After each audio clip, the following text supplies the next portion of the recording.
Masih segar di ingatan saya, 4 tahun lalu, Nusa Dua Bali, pada resepsi pernikahan, anak dari teman baik saya, mentor saya dari tahun 1996. Dan saya juga masih ingat di sana saya ketemu juga dengan salah satu teman yang sudah lama, seorang pebisnis fotografi.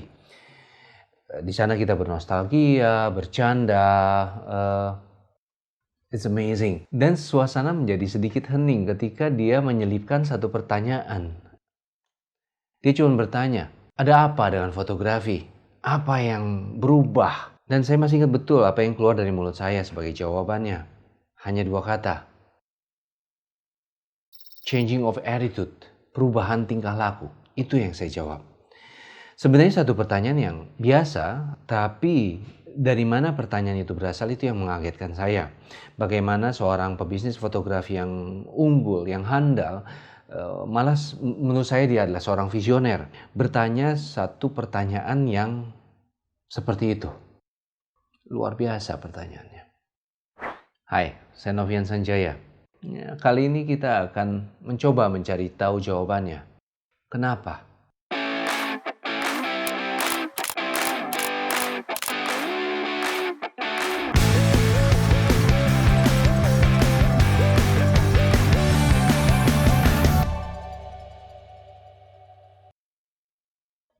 Apa benar bisnis fotografi udah mati?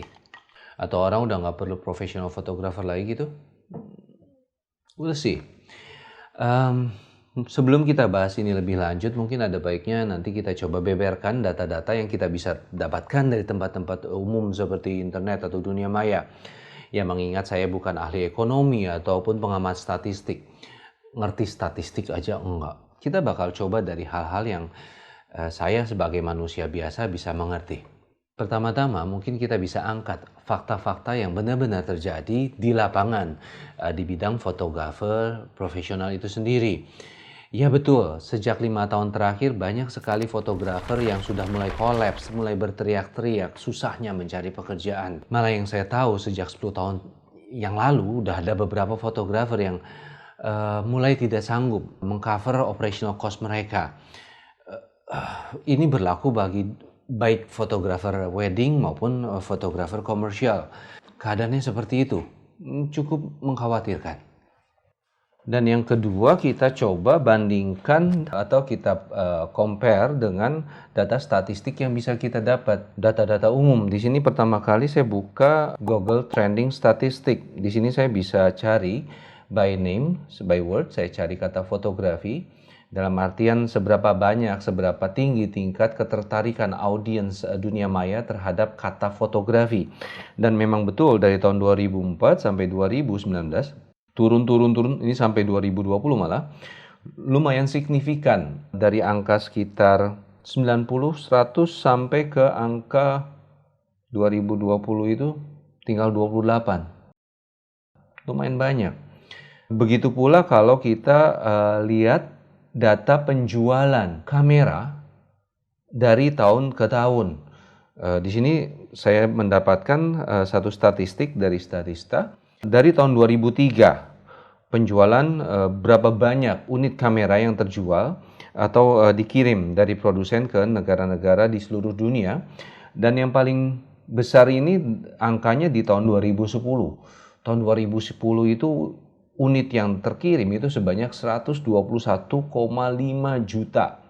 Sekitar 120 juta. Sedangkan ini yang terakhir 2018 tinggal 19 juta.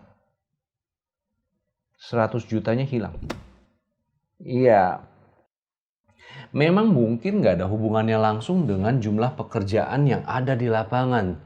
Tapi sayangnya, nyatanya, pekerjaan fotografi kok makin susah. Dan kita berusaha mencari tahu siapa kambing hitamnya. We'll find out. Bila kalian merasa channel ini berguna, please like, subscribe, and share. Gratis kok. Banyak yang menunjuk pengembangan teknologi sebagai kambing hitamnya. Ya buat saya, ya itu nggak 100% salah. Tapi ya itu konsekuensinya. Setiap teknologi pasti konsekuensinya seperti itu. Lawang tugas teknologi adalah untuk efisiensi, mengurangi intervensi manusia dalam sebuah proses untuk mempercepat. Ya, kita memang harus siap dengan itu. Begitu pula dengan HP atau smartphone. Di sini saya dapat data tentang jumlah gambar yang diproduksi dalam 1 tahun. Oke, di 2017, di sini saya mendapatkan angka 1,2 triliun gambar foto yang dihasilkan dalam waktu setahun. Dan 85%-nya dihasilkan oleh smartphone. Saya rasa di 2020 jauh lebih banyak lagi. 85% dari 1,2 triliun itu ya 1 triliun. Luar biasa banyaknya. Ya memang itu kenyataannya. Tapi nyatanya sampai sekarang handphone itu masih belum bisa menggantikan profesional kamera. Sampai sekarang. Walaupun di boost seperti apapun ya memang faktanya secara fisik memang belum sampai. Satu saat mungkin, tapi saya rasa itu tidak dalam waktu yang cepat. Lalu pertanyaan yang paling penting buat saya adalah apakah seluruh perubahan ini mampu membuat dunia profesional fotografer itu mati? Saya rasa ya. Sayangnya sebagian besar fotografer profesional nanti akan mati, tapi tidak semuanya. Karena sebagian kecil akan sanggup bertahan, akan sanggup beradaptasi dan bertransformasi. Fotografer yang punya mental baja, fotografer yang passionate, yang memiliki karakter yang tidak tergantikan oleh teknologi. Atau fotografer yang banyak uangnya, yang nggak perlu uang sama sekali, tetap akan bertahan. Tapi itulah kenyataannya, that's life. Lalu apakah itu juga karena marketnya menghilang? Demand akan fotografi berkurang? Enggak. Jawabannya enggak sama sekali. Demand akan visual dari waktu ke waktu akan terus meningkat. Logikanya simpel. Jumlah penduduk akan bertambah, terus bertambah. Kebutuhan akan produk terus bertambah. Jumlah produsen nanti akan terus bertambah. Itu yang menyebabkan jumlah tuntutan akan gambar pun akan bertambah. Kalau begitu, apa kekhawatiran utama kita terhadap perubahan-perubahan yang ada sekarang ini?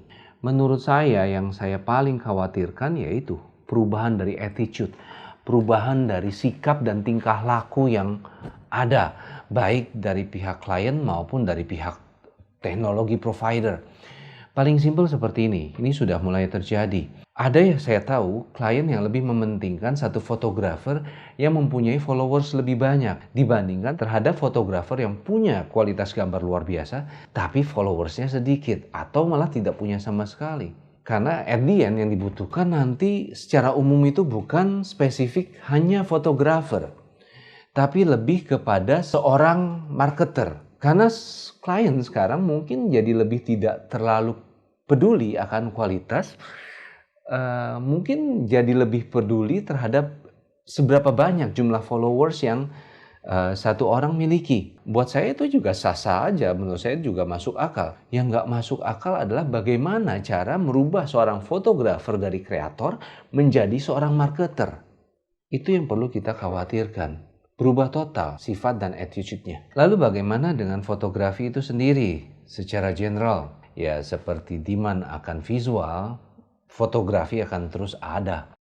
Cuman bentuk dan formatnya saja yang berubah. Seperti apa saya nggak tahu. Karena jujur produsen kamera yang raksasa pun seperti Canon, Sony, dan Nikon, saya yakin mereka pun masih meraba-raba. Seperti apa tujuannya nanti? Seperti apa produk akhirnya nanti?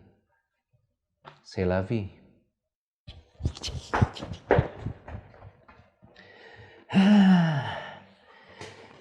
Ya, sebenarnya semua perubahan-perubahan ini sudah mulai terbentuk formatnya. Cuman masih dalam bentuk fragmen-fragmen kecil yang belum melebur. Seperti kita ketahui, produk-produk kamera sekarang itu udah multifungsi, fotografi dan videografi.